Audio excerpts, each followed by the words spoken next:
Alright, today we're going to look at a little overview of trigonometry to find three trig functions and then solve a few problems using special triangles and various other methods. So first of all, that angle is called theta. That's a Greek letter.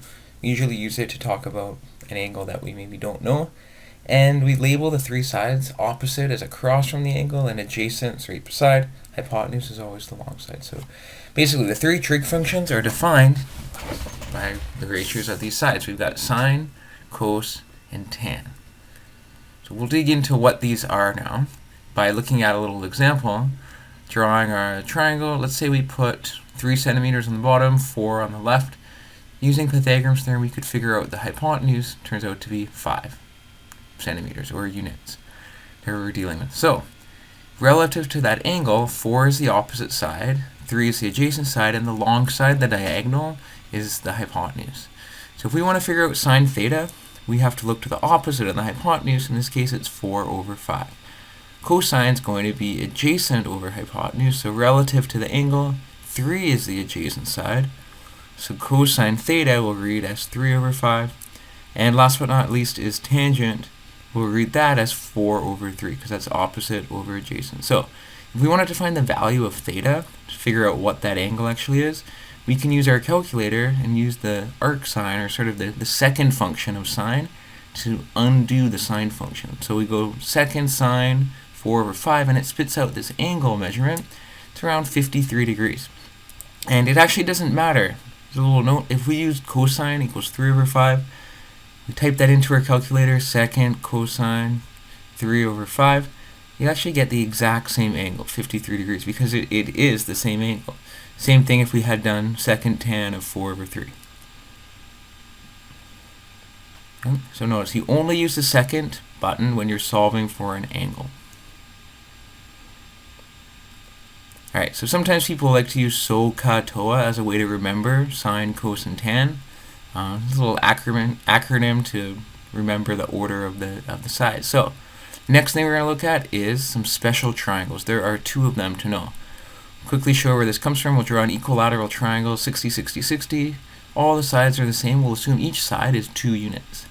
Now, if we just look at half of that triangle, we're going to have a 60, 30, and a 90, because the sum of a triangle is always 180 degrees for the angle. So that means the hypotenuse is now 2, the bottom is 1, and using Pythagoras theorem, we figure out that the missing side is actually the square root of 3. So every time we see a 30, 60, 90 triangle, it's going to have that ratio of sides, 1, root 3, and 2. The second special triangle is a 45, 45, 90 triangle. It's a little easier. The hypotenuse is the square root of 2. You can see from Pythagoras theorem there. So every time we see those triangles, we know that they're going to have those ratios of sides. We can scale them up and down accordingly, but if they have those angles in them, they're going to have the ratios of those sides. So we'll keep that over to the side. We might use that a little bit later. Alright, so let's say we want to solve a triangle. We'll sketch one out here. It's always going to be a 90-degree triangle. Let's say we've got 42 degrees for our angle. We'll call that x, and y. We'll say the hypotenuse is 17 centimeters, and that little missing angle is called phi. So x is adjacent to 42 degrees, and the 17 is the hypotenuse.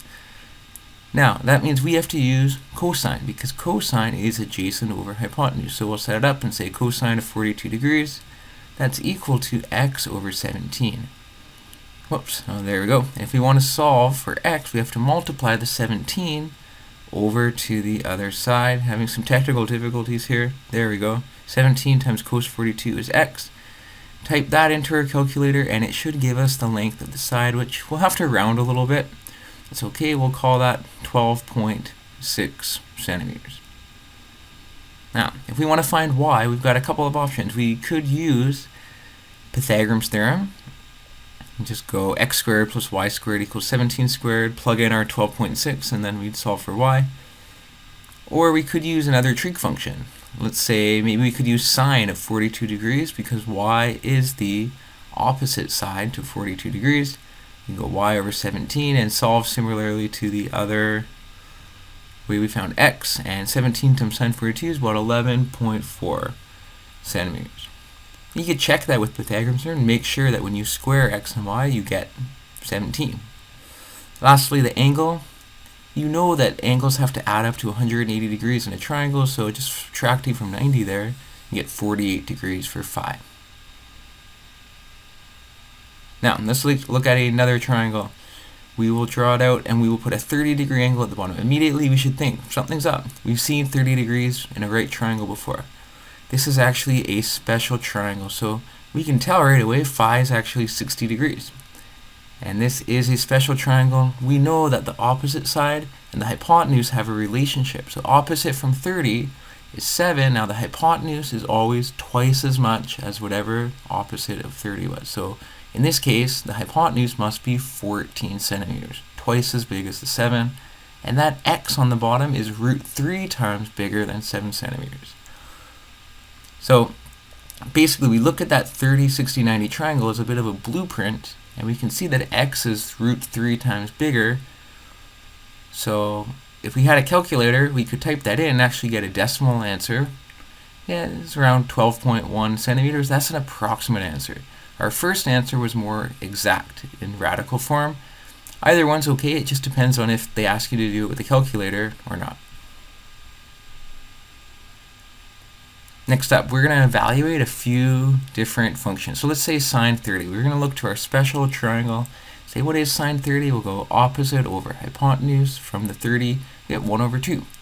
Now, cos of 30 is adjacent over hypotenuse, adjacent root 3 over 2, and tan 30 is 1 over root 3. We'll do a similar thing for 60 degrees and see if we can spot any patterns here. So sine 60 is root 3 over 2. That seems to be the same as cos 30. And cos 60 seems to be the same as sine 30.